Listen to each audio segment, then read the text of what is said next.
Every couple weeks, I get a DM from a high schooler or a college student asking me if I have any tips for succeeding in the creative world. And I am by no means successful. Like, I'm not out here making millions of dollars in Hollywood or anything, but I have managed to become financially free by doing freelance creative work, which is rare, especially in my age bracket. So I guess it's a reasonable question to ask me. And my answer used to be, if you want to succeed, you got to work hard and get better at your craft so you can make cool stuff. But every time I said this, it didn't feel quite right. And then I realized, oh yeah, that's not what I did at all. Dadoy. When I really look at the course I've charted thus far, it turns out I've learned a very different set of lessons. And that's what this video is about, just the lessons I've learned along the way.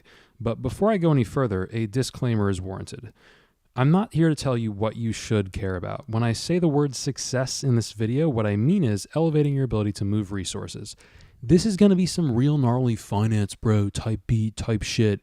And if that's not something you want in your psyche, respect. There are many ways to live a life, but this video is probably not for you. Don't say I didn't warn you. So, I think a lot of people have a certain idea of what the path to success looks like as a creative. They think, okay, I'm going to get really good at my craft, and then I will work very hard on a project, and then I will put that project where the public can see it, and I will get a positive reception, and I'll get a bunch of work and make a bunch of cool stuff, get some fans, and boom, successful career. And of course, many people walk this path. They throw their work into the ring, and if it's good enough, they get noticed, and people see value in it, and it leads to the life they want. In my native medium of screenwriting, which will largely be the focus here, this path looks like writing a brilliant original screenplay as a complete amateur, sending it into the blacklist, and giving it to every industry person you meet in the hopes that some producer will read it and be like, holy shit, this is great. And then your movie gets made and you're established now. It's the I'm going to get noticed because of my talent mentality. You know, maybe it's the short film grind, maybe it's script competitions, maybe it's a proof of concept, but it's the idea that through the quality of one's work, one will get catapulted into the career they want. And to be clear, this does work for some people. But overall, in general, I'm going to put forward the freezing cold take that we're not living in a meritocracy here. My evidence? Look around you. Look at the things that get made. I don't want to hate on people's hard work. Every movie is a miracle. But it should be obvious that there's not exactly a direct correlation between the quality of a script and whether or not it gets produced. A sizable chunk of YouTube traffic consists of people expressing disdain for the entertainment that comes down the pipeline. If only the most skilled people, whatever that means, were able to rise to positions of creative authority, do you think that would really be the case? Like, I've met brilliant storytellers who I genuinely believe were geniuses, far above me in terms of talent. But many of these aspiring writers, especially the younger, more idealistic ones, still carry around this meritocracy mindset. And again, it's certainly not impossible to succeed by creating engaging stories, getting noticed, and being handed the keys to the kingdom. But in general, you need to have the keys first. It doesn't matter that some of the amateur scripts I've read are better than the industry ones, because the industry people have the connections. They've done their time. They can call up insert famous actor and get them attached to the movie, and boom, now the movie's real. A hobbyist on the internet can't do that, regardless of the quality of their work. If you're just one person at the bottom with a dream, it may either comfort you or terrify you to learn that you're not competing against superior talent. You're competing against superior clout, superior money, superior tradecraft, and superior networking. So you can throw yourself into the crucible and do the traditional creative hustle, make a thing, get noticed, that's valid. Or you can hear me out. I've found that a much more stable model isn't to try and win on account of your own creative vision, it's to be useful to other people's creative visions. For years, I labored under the dream of being picked. That if only I wrote my epic and put my entire heart and soul into it, producers would be unable to resist my genius. I spent like the first half of college laser focused on this, and I really thought my projects were going to blow up. I knew one industry person, and knew is a strong word. It was this 50-year-old UPM, stands for Unit Production Manager, and I called him one time to tell him about my short film, thinking it was going to be my big break, and he laughed at me. And I was heartbroken that nobody seemed to care about my projects more than I did. But it was a huge reality check, and in hindsight, it makes total sense. Like when a friend shows you their work, you're just like, yeah, this is cool, this is engaging, and that's a healthy attitude to have. But what you feel for someone else's work as a viewer is typically not going to match the investment you have in your own creation. And then you do an empathy, and you're like, so everybody feels about their creation the way I feel about my creation. And that's just in the context of amateur projects. For Hollywood filmmakers, it's amplified like 10,000%. When you see a teaser or a press release for a new movie, that's your first exposure to it, but it existed for years. That movie, especially if it's an original story, could have very well been a decade in the making. It was probably something that the filmmaker conceived of 8 years ago when they were directing a Kit Kat commercial, and then in what little free time they had between gigs, they started drafting it and redrafting it and redrafting it, and now they're like 34, and the stars have finally aligned, and it's time to make their dream movie. And they do, and it's one of the biggest achievements of their life. And you bet your ass they're not reading your Letterboxd review about what could have been done better. Time is slower in the industry. It's weird. It's like some interstellar shit. It's completely normal for a project to be in development for like half a decade at least. I can't swear on it, but I'm pretty sure I've touched projects that originated before I was born. So imagine cutting your teeth in that world, and then some kid shows up and says, gimme, I have ideas. I'm surprised that UPM guy wasn't even harsher on me. But I guess what goes around comes around, because now that I'm a little more successful, people do this to me. It's happened several times. These kids will be like, take a chance with me. Let's do this. And I'm like, so you want me to spend the small handful of favors I may or may not have on your thing and not mine? Oh, but it's going to be so good. It's going to, and I hear that. Like, that's not, it's not how it works. I don't expect to be able to tell my stories the way I want to tell them for at least another 5 years. For a little while now, I've been working with a handful of decently successful people who have the ability to call up high-level producers and pitch to them. And even though some of these people I consider to be my personal friends, I am still not in a position to pitch my projects. I'm a jobber. I work on other people's visions, not my own. If I threw my hat in the ring and went, this is my time, pick me, look at my script, the people I work for would be like, okay, that's not what you're here to do. And I would lose 10 million aura and get thrown out of the meeting. If you're not an established, connected industry person, marching up to someone who is with your passion project in your hand and being like, help me make this, is the equivalent of asking them for all of their resources for free. It's hard enough to get a movie made if you're established. So if you do want to play this game on the hardest setting, which is live action, writer, director, visionary, you might have to rethink your strategy. The strategy I would recommend is very simple. Build a stable base for your career by providing value to others. Figure out who needs help. DM some directors. There are thousands upon thousands of them. It's not just the 6 people whose names you see all the time. Visionaries are everywhere, and a lot of them see writing as a chore, because it is. So just be like, hey, let me take that off your hands. A lot of podcasts need writers. A lot of YouTubers need writers, whether they know it or not. But whatever your angle is, stop expecting to break in as a visionary. It's typically not how it works. You break in as a servant. You become useful to people, some of whom have a lot of influence. You build a network. You stay loyal. You work hard. And realistically, you do some work for free. I know, but people aren't going to gamble on you unless A, you have a significant body of relevant, and I mean relevant work, or B, you pose zero risk. At least give them a free trial period of your services. Make them feel 100% comfortable. Take as much work off your plate as possible. If they have to bend over backwards to accommodate someone who is supposed to be accommodating them, that's going to be annoying. I'm not saying do this, but I have willingly put myself in some really stressful positions because I didn't want to be a burden on the people I was working for, and it paid off. And a lot of the time, these people never even knew what I went through for them, and I'm sure they would have offered to help if I had asked. These are good people, but I chose to handle it internally and not bring that negative energy into our dynamic. That's sadly what the universe rewards. Do what you will with that. There's no judgment in having personal boundaries, and we do have objective limits where we just literally cannot do a thing. So protect your peace, protect your sanity. I'm just telling you my experience. Just wanted to clarify something. When I talk about being a servant, I'm not talking about climbing up the set hierarchy on a production. That's kind of a completely different thing. Those are good jobs, union jobs, wonderful communities, but that is not the path to get into the creative bubble. Those creative roles, creative producers, writers, directors, they came in through back roads. I remember I was a PA on a set one time, and one day after we wrapped, the other PAs and I were talking to the second AD, and we were like, Casey, do you want to direct? And he was like, well, I mean, it's not really like what I do, I'm an AD. And I'm like, well, what do you mean? It's just a director with an A in front of it. Turns out it's like a completely different thing. There are directors who are absolute gangsters that can do all the positions below them, but there are also directors who are kind of just these artistic entities that float above the production. So keep that in mind. I also want to address the idea of being a story consultant as a job. I get a lot of comments that are like, wow, that's such a cool career path. How did you get into that? Was there like some course or some certification process? I'm like, no. I have a big YouTube channel. I use it to advertise. That's it.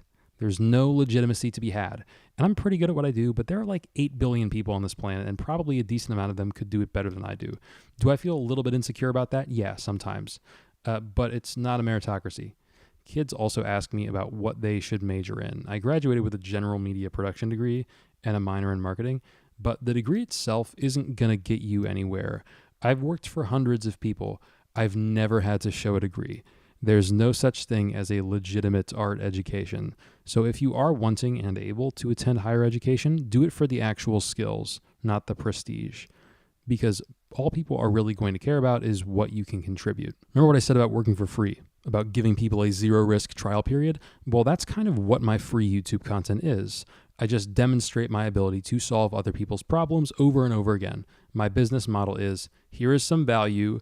Would you like some more value? Hire me. So I can sort of bypass the work for free stage. And I think that's true of anyone with a big portfolio to an extent, but mine works so well because it's explicitly other-oriented from the beginning. If your online presence consists of, here's my style, come to me if you want something like this, that's the way a lot of artists get commissions. But then you look at someone like Jake Don't Draw, and he's on another level because he goes, I know what problems you're having, and here's how you can solve them. I would rather be coached by him over some renowned artist with a distinct visual style and an impressive portfolio, because those people are just good artists. But Jake is showing his audience how to solve problems in real time, and then everybody in his comment section goes, OMG, you made it so simple. Finally, someone put it into words. When people start saying things like that to you, that's how you know you found the sweet spot. Meet people where they are, provide value.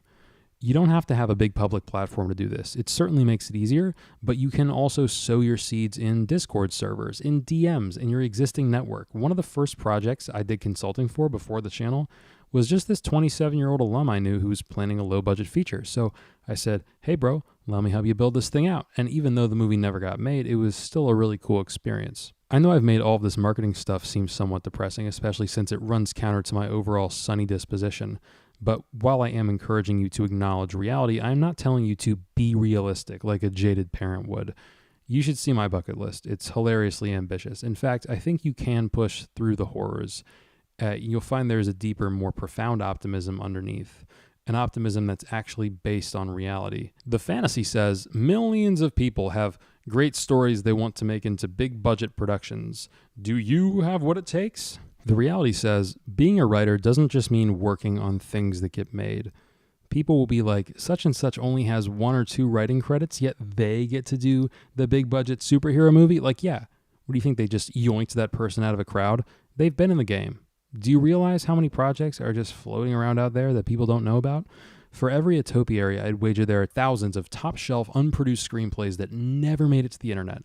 All of those incredible stories that you'll never experience. Your alternate dimension self's favorite movie is just in a binder somewhere, and you'll never know. But people worked on those screenplays. People probably got paid to work on those screenplays. A lot of those screenplays were bought. Every single long-standing project I've worked on has a pile of old drafts behind it. And a lot of those old drafts people got paid to write.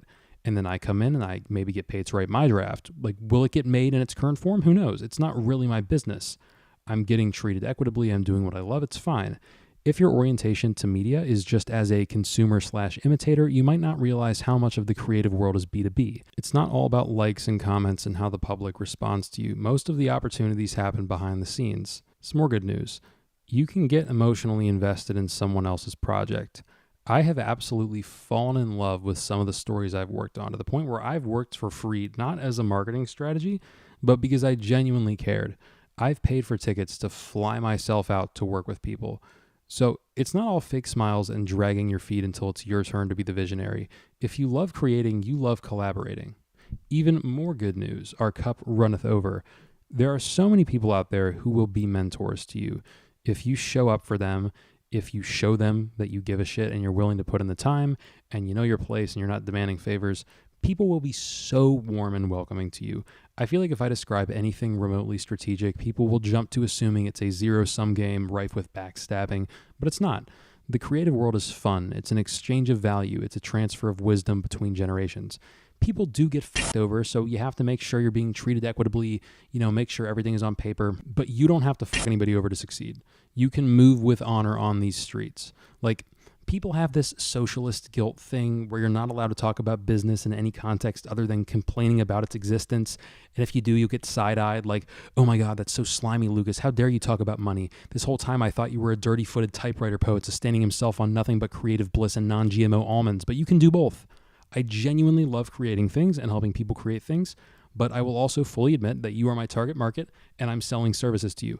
As a creative, you are not only still in capitalism, you are in one of its saltiest subdivisions, my brother. You cannot expect to reach the heights you want if you deny the infrastructure of this bitch. And I'm a 7'2" white guy. I come from a pretty stable background. I'm a native English speaker. I understand that there are advantages there, but also people don't keep me around just because they like me. They keep me around because I provide value, and I know that. I've never been popular. You should see me at parties. I kind of just stand there like, oh, you guys want to play cornhole? The only reason some people think I'm cool on the internet is because I'm able to spend hours writing down the words I say before I say them. So don't rule yourself out just because you're not some lovable networking fairy.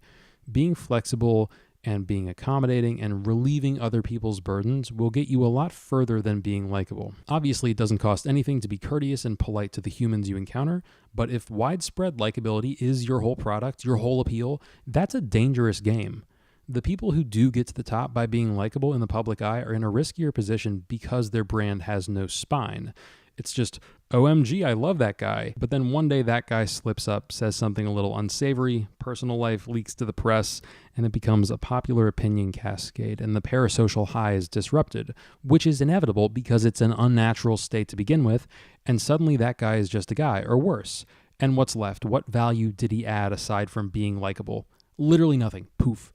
And sometimes it's a full-on cancellation over ethical breaches, but most of the time it's a slow regression into seeing the person as just a person. Like, go to a video of Billie Eilish right now and look in the comments. You'll start to see it. Oh, she's losing relevance. She's trying so hard. That's where it starts.